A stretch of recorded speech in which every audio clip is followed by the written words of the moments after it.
tentu saja akan semakin membuka pikiran kita, pemahaman kita tentang haqiqatul ittiba, hakikat mengikuti Nabi sallallahu alaihi wasallam. Ya. Haqiqatul ittiba ada dalam istilah yang kita pakai itu, ada yang disebut dengan ittiba, ada juga istilah at-ta'assi. Nah, kalau istilah yang digunakan oleh Quran, maka ada dua juga. Ada istilah ta'assi, ini ada pada firman Allah Subhanahu wa taala yang nanti insyaallah akan kita kaji ini ya. Laqad kana lakum fi Rasulillahi uswatun hasanah. Ada juga istilah ittiba. Tapi istilah ittiba ini ternyata tidak digunakan untuk menyebut kecuali sahabat-sahabat Nabi sallallahu alaihi wasallam yang datang atau yang beriman di belakang. Artinya bagian akhir setelah muhajirin dan ansar. Maka Quran pun mengatakan minal muhajirin wal ansar walladzina taba'uhum bi ihsanin radhiyallahu anhum. Walladzina taba'uhum bi ihsanin. Jadi setelah muhajirin, setelah ansar baru diikuti walladzina taba'uhum, dan orang-orang yang mengikuti mereka. Nah, jadi itu kalau kita lihat. Tapi juga digunakan oleh Quran tadi berkaitan dengan mengikuti Nabi sallallahu alaihi wasallam. Fattabi'uni yuhibbukumullah. Nah, begitu. Nah, sehingga makna ittiba dan makna at-ta'assi ini ada sedikit perbedaan. Ini sekedar tambahan saja ya.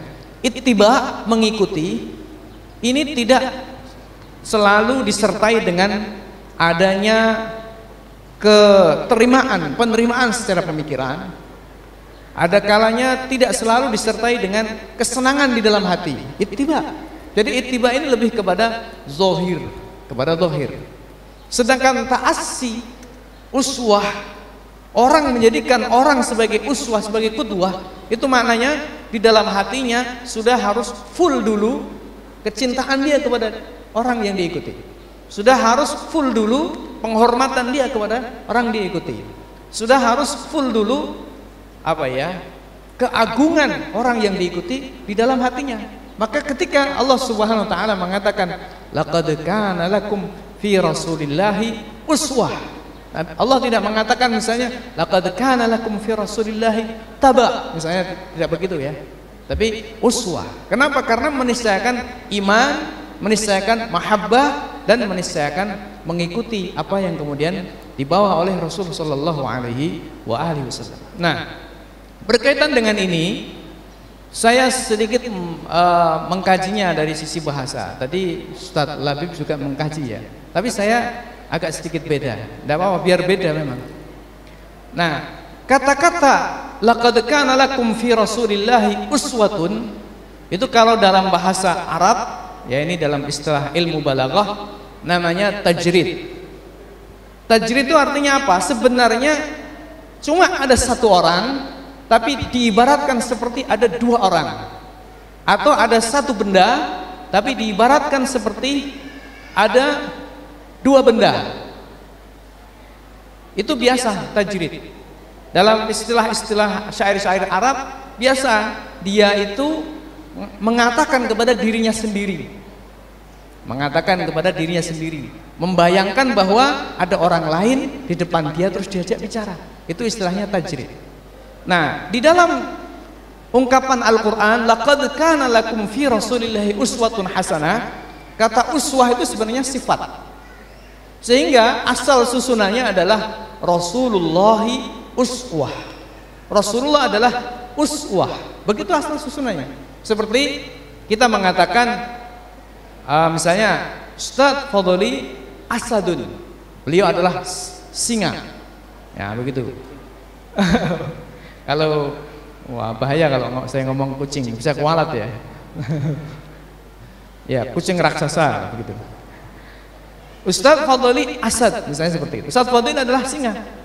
Ini berarti ada dua, ada Ustadz Fadli, ada sifatnya, yaitu syuja, berani, maksudnya seperti itu ya. Nah, berani. Berarti sifat. Jadi uswah itu juga sifat. Berarti cuma ada satu orang, tapi ada sifat. Sementara kalau dikatakan wajadtu fihi asadan, wajadtu fil Ustadz Fadli asadan, aku mendapati pada diri Ustadz Fadli ada singa. Nah, maka ada Ustadz Fadli, ada singa, dua.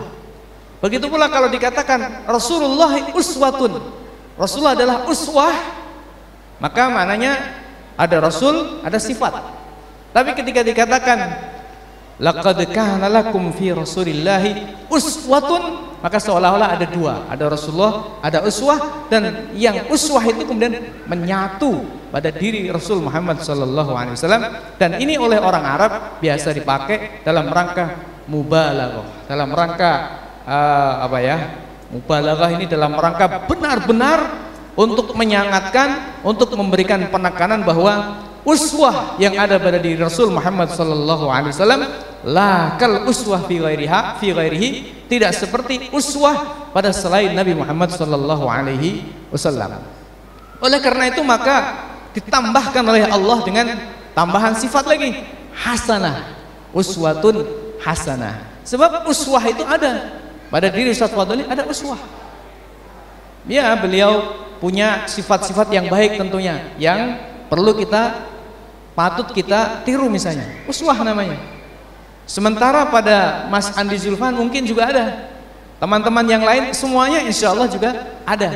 Tapi yang punya uswah mutlaqah,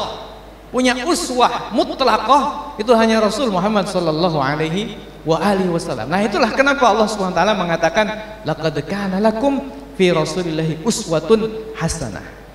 Nah, sekarang pertanyaannya, mutlaqah itu berarti dalam hal apa saja? Maka jawabannya dalam segala hal. Kalau kita bicara dalam segala hal, maka kita kembalikan kepada posisi beliau sebagai apa?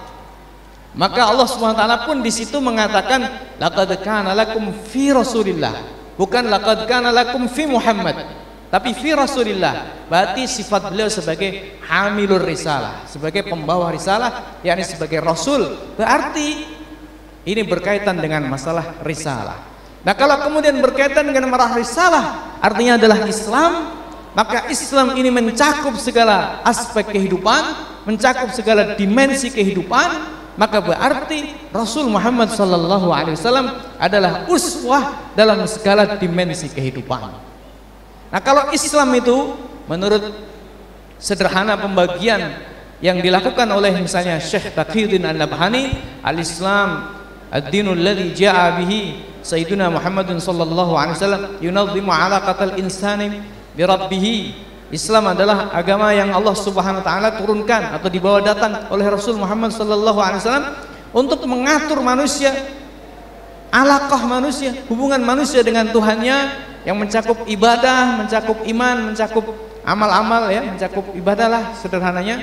Kemudian wa yunazzimu alaqatal insan bi nafsi, mengatur manusia dengan dirinya sendiri, mencakup akhlak, makanan, minuman. Kemudian juga wa alaqatal insan bi ghairihi min banil insan, hubungan manusia dengan manusia yang lain, yang itu mencakup berbagai macam hal, muamalah dan lain sebagainya, termasuk dalam sistem politik negara dan lain sebagainya. Maka berarti maknanya uswah terhadap Rasulullah Muhammad SAW itu mencakup terhadap sebagaimana cakupannya risalah yang beliau bawa. Sallu ala Nabi Muhammad, Allahumma salli wa sallim alaihi.